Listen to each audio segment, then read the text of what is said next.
Ahoy, hoy, welcome to a brand new edition of Ramble On About Movies. Brand new edition. Yes. You mumbled it. Okay. I mumbled, it's fine. I was waiting for you to be like, I see a little review we're about to do. I was actually going to go, which 100% makes sense. If you've ever seen a Foo Fighters show, Dave Grohl does that all the time. And he stole it from Freddie fucking Mercury. Hey, well, stole, probably borrowed. I think he would give credit where credit is due. Yes, I'm sure too. But what is it? The bad steal or the good steal? Something. There's some sort of phrase where it's like the bad. Anyway, we saw Bohemian Rhapsody. We did. It's been a while since the two of us have actually seen a movie and discussed it. But this one, yay! Yeah.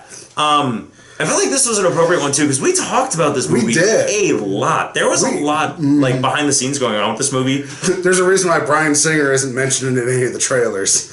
And his name's like in the beginning and at the end. And it's kind of like I actually had that thought going into the film. Like, am I going to be able to detach my brain from the slime that directed this? Or I don't know. So we'll do our best to tell you about the film. And then if we're just going to judge it based on the art. Yes. If you want to know about that guy, go ahead and do some cursory Googling because you'll find out a lot of shit pretty quick. Oh, sorry. This is a very heavy swearing. Maybe the parties that were filmed in this part were based on Brian's actual parties. Oh, there are things we could probably interject that would make it way worse, but we're not going to. Nope.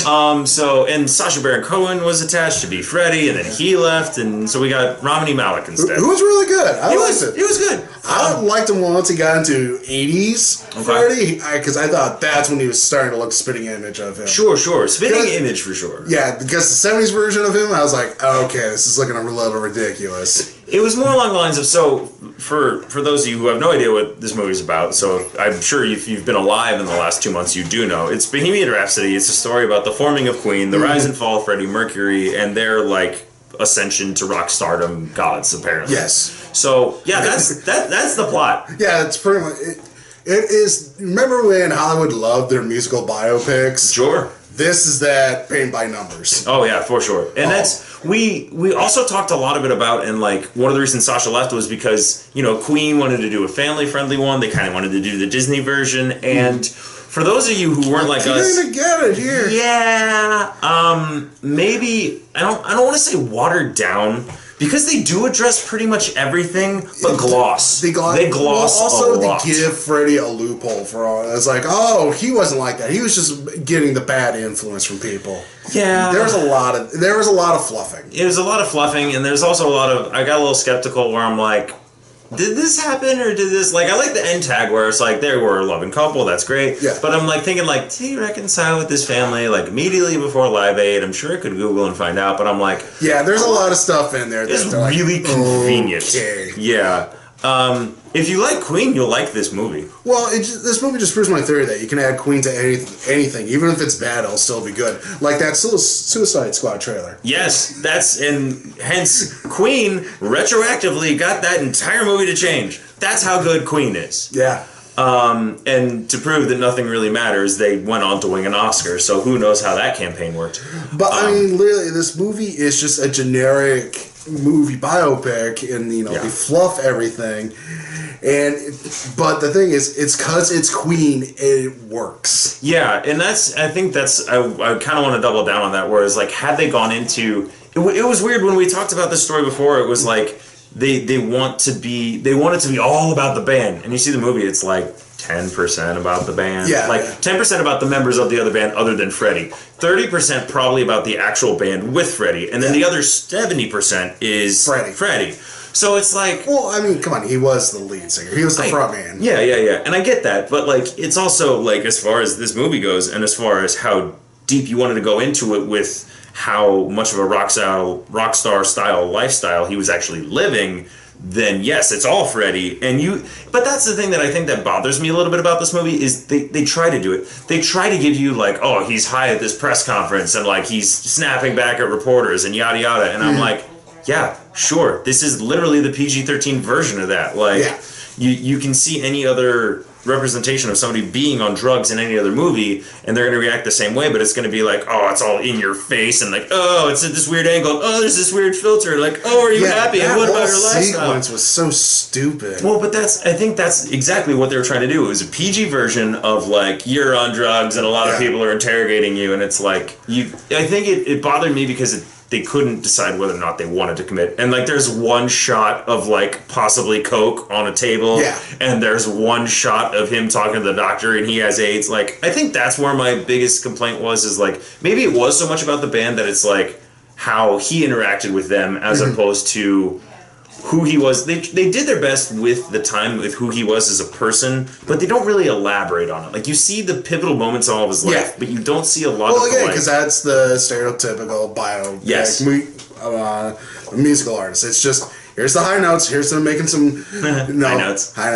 Here's them, here's them coming up with these songs that you all love, here's them performing them, and now the 20-minute Live Aid sequence that everyone loves. I mean, it was well made. It was a good sequence, but I mean, come on, it wasn't that hard. You just, hey, watch this 10 times and start memorizing the moves. I mean, but that being said, everyone who liked that part of the movie, just go on YouTube and watch. You don't even have to watch the whole thing. This is, honestly, once we got to that point in the movie, I'm like, if they do the Radio Gaga, I'm going to be so happy. And they did Radio Gaga. And they did Radio Gaga, because, like, that's not a song for a concert. That's not like a live concert song. And then you watch Freddie Mercury singing Radio Gaga and literally spouting nonsense to Wembley, and you're like, oh my god. But remember, Queen saved Live Aid. Yeah, okay, yes, because that's another thing that happened. Right. So yeah, that's kind of where we were. I think we sounded like, as far as negatives go, it's just like, I think we're on the same. Yeah, it's like it's nothing new. Like, it's the story, kind of, I guess. Well, we don't really know. I think they kind of know, and it's like one of those, like, based on true events. Well, also it's one of those things. It's just like Straight Outta Compton, where you really couldn't get into anything more interesting or hard because you have the people involved at being executive producers. Yes. So they want to protect certain things, or they want to rewrite their own history a little bit. Maybe, or kind of be an observer if you're, somebody else in this movie. Oh. Yeah. So, what do you think? Great. C. Yeah, I'll give it a B-, but only because of Queen songs. Because I could sit there and listen to Queen songs over almost everything. Well, yeah, that's one of those things that, like, if you didn't have the original rights to the original music. Oh my god, can you imagine hearing, like, all the alts for Queen songs? It would easily be one of the worst movies of the Oh my god, it would be terrible. But yeah, I will say this, you don't need to rush to see this in theaters. It's not like, for the concert sequence in the end is cool, and when they first start Killer Queen, when they show the recording of Killer Queen and how it, like, they oscillate the vocal tracks going from left to right, that was really cool. But aside from that, like, it's not like, it's not a game changer. Yeah, we just shot a review for Overlord. Overlord was way better in the theaters than this was. Like, we've seen better movies this year. Yes, it's fine.